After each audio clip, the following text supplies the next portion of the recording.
Now to delete individual codes, you press 0, 0, 0, 0, lock, 3, lock, and then enter the code, 1, 2, 3, 4, lock, beeps twice. Now that user code is deleted.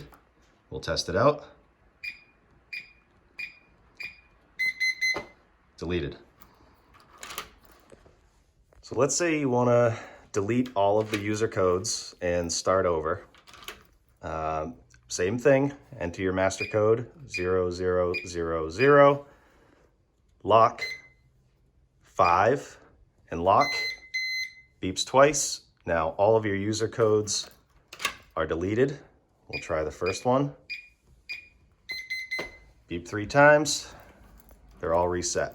Now keep in mind, once you delete all the user codes, this will not lock with the lock button.